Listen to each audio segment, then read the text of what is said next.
नमस्कार छात्रों, मैं doctor Ashish Shukla, department of geography, BSR government arts college से मुखातिब हूँ BA third year section D के छात्रों के साथ में। और हम चर्चा कर रहे हैं geography of Asia first paper के टॉपिक ट्रांसपोर्ट पर, परिवहन पर। इस क्रम में पहले वीडियो में हमने आपसे रोड ट्रांसपोर्ट पर चर्चा की थी। आज इस दूसरे वीडियो में हम बात कर रहे हैं रेल ट्रांसपोर्ट या रेल परिवहन की। रेल मार्गों को प्रभावित करने वाले जो कारक हैं, फैक्टर्स अफेक्टिंग रेल रूट्स को चर्चा करें तो सर्वप्रथम धरातलीय स्वरूप। धरातल का रेल मार्गों के विकास पर बड़ा प्रभाव रहता है।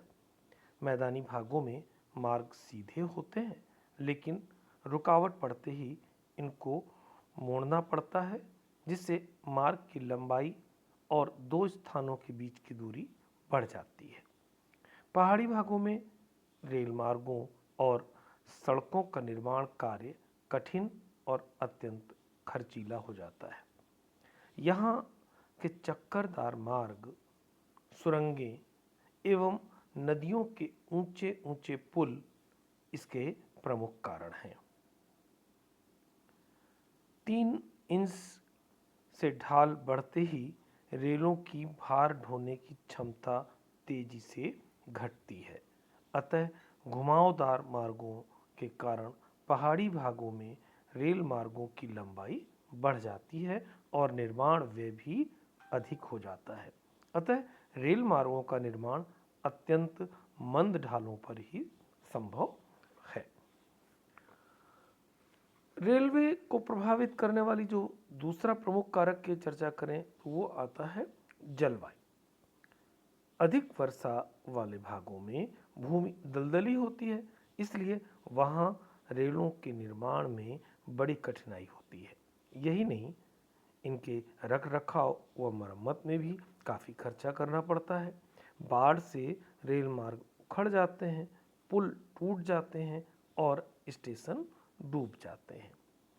उष्ण मरुस्थलीय प्रदेशों में रेल मार्ग बालू मिट्टी से ढक जाते हैं और अत्यंत ठंडे प्रदेशों पर इन पर बर्फ के जमने के कारण यातायात अवरुद्ध हो जाता है।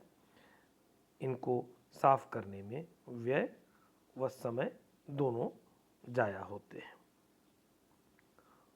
आर्थिक दृष्टि से बात करें तो उन्नत देशों में रेल मार्गों पर आर्थिक तत्वों का, जैसे जनसंख्या का वितरण, व्यापार व औद्योगिक प्रगति और उसके उपलब्ध साधन आदि का प्रभाव भी निश्चित रूप से रहता है।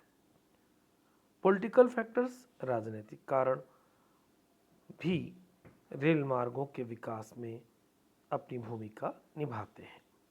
देश की सीमा सुरक्षा तथा राष्ट्रीय एकता का दृढ़ता संबंधी कारण इसके अंतर्गत सम्मिलित किए जाते हैं। राष्ट्रीय एकता की भावना को जागृत करने में सोवियत संघ एवं भारत के रेल मार्गों का विशेष योगदान रहा है। एशिया में सबसे अधिक रेल मार्ग का विकास भारत में हुआ है। भारत में एशिया का सबसे बड़ा तथा विश्व का दूसरा सबसे बड़ा रेल मार्ग है। यहाँ पर उत्तरी भारत में रेलों का जाल बिछा हुआ है। भारत में रेल मार्गों की कुल लंबाई 64,460 किलोमीटर से अधिक है। रेल मार्ग के 26% पटरियों का विद्युतीकरण हो चुका है। भारतीय रेलवे द्वारा यूनिगेज योजना लागू की गई है, जिसके अंतर्गत मीटर और नैरो गेज की 13,000 किलोमीटर लंबी रेल लाइन को बड़ी रेल लाइन में बदला जा रहा है। भारतीय रेलवे देश का सबसे बड़ा राष्ट्रीयकृत प्रतिष्ठान है। भारतीय रेलवे भारतीय अर्थव्यवस्था के सभी क्षेत्रों, कृषि, उद्योग, व्यापार, सेवा आदि के विकास में सहयोग करने वाला प्रमुख परिवहन माध्यम है। इसके अतिरिक्त भारतीय रेल परिवहन राष्ट्रीय सुरक्षा, शांति व्यवस्था, सांस्कृतिक एवं भौगोलिक एकता स्थापित करने एवं उससे बनाए रखने में अहम भूमिका निभाता है। चीन में यदि इसकी बात करें, रेल मार्ग परिवहन का महत्वपूर्ण स्वरूप है, जिसके द्वारा 40% यात्री और 36% माल ढुलाई संभव होती है। यहाँ अधिकांश रेल मार्ग दोहरे हैं, डबल हैं। यहाँ उत्तर दक्षिण को जोड़ने वाले 2 रेल मार्ग ग्वांगजोडू बीजिंग तथा संघाई बीजिंग दोनों महत्वपूर्ण हैं, जो चीन को मंगोलिया और एशियाई रूस से जोड़ते हैं। 1995 में निर्मित बीजिंग कोलून रेल मार्ग द्वारा बीजिंग को हांगकांग से जोड़ा गया है। जुलाई 2006 में चीन ने क्विंगई तिब्बत रेल मार्ग की यातायात हेतु शुरू किया गया।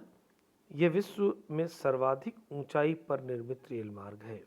यह 1142 किलोमीटर लंबा रेल मार्ग है, जो ल्हासा तिब्बत को चीन के उत्तरी पश्चिमी क्विंगई प्रांत से जोड़ता है।